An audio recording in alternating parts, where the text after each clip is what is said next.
Vamos!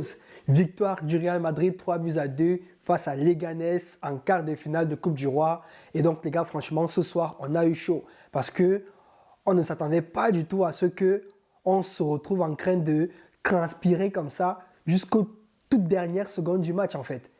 Parce que lorsqu'on voit comment le match a commencé, c'est vrai qu'ils ont eu quelques occasions assez rapidement, mais on a quand même marqué 2 buts assez facilement. Donc honnêtement, je me suis dit, voilà les gars, même avec la jeunesse, on va réussir à gérer le match, ça va très bien se passer. Les gars pourront prendre un peu d'expérience, ils pourront montrer ce qu'ils valent vraiment, ils pourront faire un peu le show. Mais assez rapidement, les gars de Leganés, les gars n'ont pas paniqué, ils ont continué de jouer leur jeu doucement, doucement. Et ils ont eu des occasions, ils ont eu plus de tirs que nous. Et ils ont failli faire en fait le casse du siècle en fait. C'est-à-dire que les gars sont 16e de Liga, mais ils ont failli nous battre ce soir en coupe. Et nous faire sortir comme des malpropres en fait. Donc heureusement pour nous qu'on a pu compter sur notre jeunesse ce soir. Donc même si dans tous les compartiments du jeu ça n'a pas été incroyable, offensivement, on a quand même vu 2 joueurs qui ont su tirer leur épingle du jeu. Je dirais 3. Voilà. En dehors des titulaires qui ont été plutôt intéressants, quand je parle de titulaires offensivement, je parle bien sûr de Rodrigo, de Vinicius, de Brahim Diaz. Brahim Diaz qui, entre parenthèses, les gars, il est très intéressant dans l'axe. Je le dis à chaque fois, lorsqu'on le met sur le côté droit, c'est pas ça, mais lorsqu'on le refixe dans l'axe, là, on sent que le joueur est vraiment à son poste et il apporte plus de danger en fait.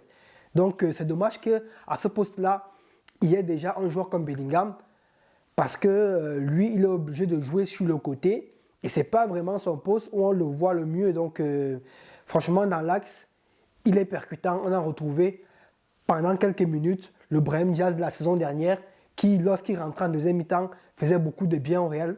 Et donc, ce soir, il a été plutôt intéressant. C'est d'ailleurs lui qui donne la passe décisive sur le 3e but du Real Madrid qui nous qualifie. Et donc, qu'est-ce que je disais? Je parlais justement de la jeunesse, les gars. Donc, offensivement, à part les titulaires qui ont été plutôt intéressants, la jeunesse, ils ont répondu présent. C'est-à-dire, Endrick, il a mis son but en tant que bon renard de surface qu'il est, bien positionné. Il a eu une première occasion qu'il a mal jaugée au niveau du tir, mais la deuxième, il a mis au fond. Et à la toute dernière seconde, on a Gonzalo qui sort du banc et qui nous met une tête. Les gars, ça dit qu'on sent vraiment que le jeune, en fait, il s'est appliqué sur sa tête. Ce n'est pas une tête au hasard. Il savait où la mettre et il l'a mis avec la force nécessaire pour que, même si le gardien la voyait, il n'allait pas pouvoir la récupérer, les gars. Impossible. C'était trop bien dosé, avec le bon timing. Donc, franchement, je commence à me dire, vu qu'on essaye de faire reposer un peu les titulaires au vu des grands matchs qui arrivent, pourquoi pas tenter, lors des matchs un peu plus faciles, une paire Endrick et Gonzalo en tant qu'avant-centre. Je pense que les deux ensemble, ça pourrait être pas mal. Vraiment, les deux en tant qu'avant-centre et un 4-4-2 derrière, ça pourrait être pas mal, les gars, honnêtement. Moi, je commence à voir les choses comme ça. Donc, ensuite, concernant les autres joueurs ce soir qui ont été quand même plutôt intéressants, Tchouaméni qui est monté en puissance au fur et à mesure que le match avançait. Au début, c'était un peu timide, voilà, on le voyait faire quelques actions, mais c'était pas vraiment ça. Mais au fur et à mesure que le match avançait, là, surtout vers la fin, le mec il est monté en puissance dans la récupération, dans la percussion. Il essayait d'apporter, il tirait de loin, il récupérait des ballons de la tête. Il jouait également des ballons de la tête sur les centres, sur les corners. Donc, franchement, j'ai trouvé qu'il a fait un bon match. Il a fait un bon match. Et ensuite, je voulais quand même parler du match de Jacobo Ramon, les gars. Je suis désolé, mais voilà, c'est un jeune joueur qu'on s'est dit, comme Asensio, il va forcément faire l'affaire parce qu'il est grand. On a beaucoup entendu parler de lui et tout ça. Beaucoup de Madrilènes font du tapage sur ça. Mais les gars, ce soir, il a fait un mauvais match. Ce soir, il a fait un mauvais match. C'est-à-dire qu'à chaque fois que le ballon venait vers lui, on le sentait paniquer, mais comme pas possible. On le sentait vraiment en train de paniquer. Lorsqu'on voyait Asensio à côté, on avait l'impression qu'Asensio, lui, joue depuis 4 saisons, en fait. Pendant que lui, il paniquait vraiment lorsqu'il recevait le ballon, ou bien lorsqu'un avant-centre venait vers lui. Le mec, il ne savait plus où se mettre.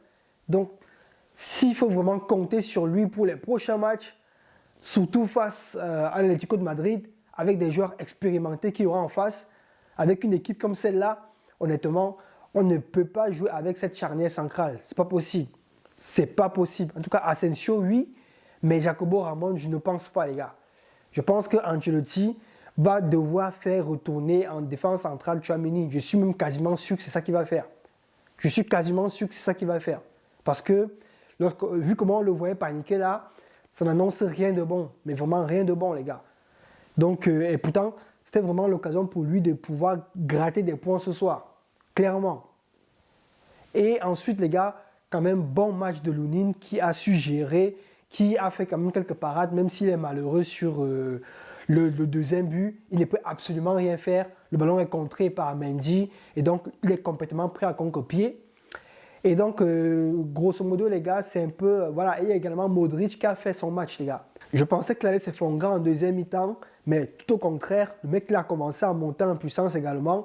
Plus il fallait pousser pour aller chercher, n'est-ce pas, la victoire, plus le mec, voilà, on sentait un Modric plus impliqué, qui faisait les courses. Déjà, c'est lui le premier buteur ce soir, sur une très belle action, avec une passe décisive de Rodrigo. Et sinon, ça dans l'ensemble du match, franchement, j'ai trouvé qu'il a fait un très bon match. Maintenant, ceux qui sont passés à côté de leur match, les gars. On va commencer par, comment dire, Arda Güler. Comme je le disais, franchement, lui, il me déçoit de plus en plus. Parce que à chaque fois qu'il joue, depuis le début de saison quasiment, il a fait un ou deux bons matchs. Sinon ça, tous ses autres matchs, surtout lorsqu'il est titulaire, il n'apportait rien du tout, les gars. Il n'apportait rien. Ce soir, c'était l'occasion pour lui de gratter davantage de points. Le mec est titulaire, il joue quasiment tout le match, mais il n'arrive pas à peser offensivement. Il n'arrive à rien apporter.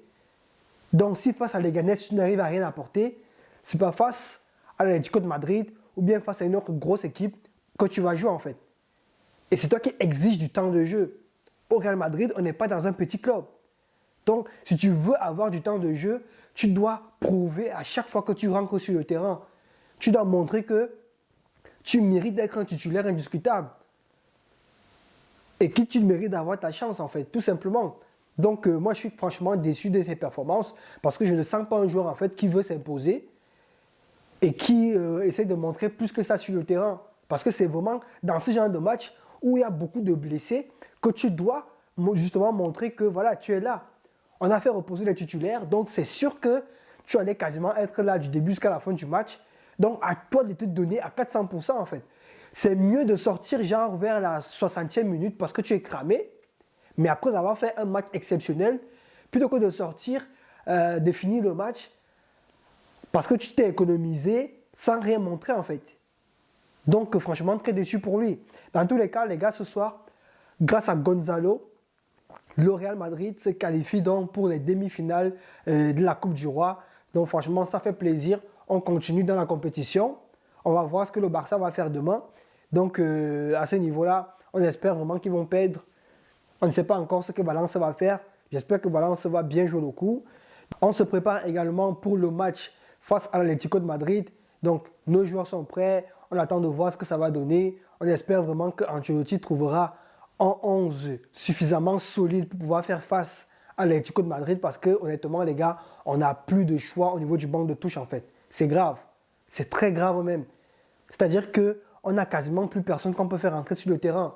On se retrouve en train de jouer avec jusqu'à 5-6 joueurs sur le banc de touche qui viennent en fait de l'équipe réserve pendant que tous nos titulaires sont blessés ou voilà, ont trop joué pour pouvoir enchaîner des matchs en fait.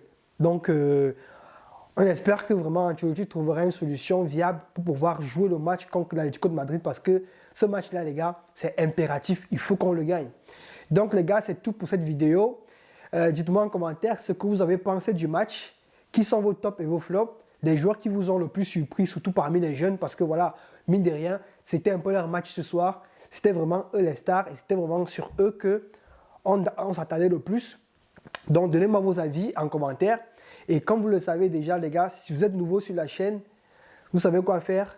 Abonnez-vous, activez la cloche des notifications pour ne rien manquer de mes prochaines vidéos. Et si la vidéo vous a plu, likez, commentez, partagez pour faire profiter tout le monde. Et moi, je vous dis à la prochaine et portez-vous bien.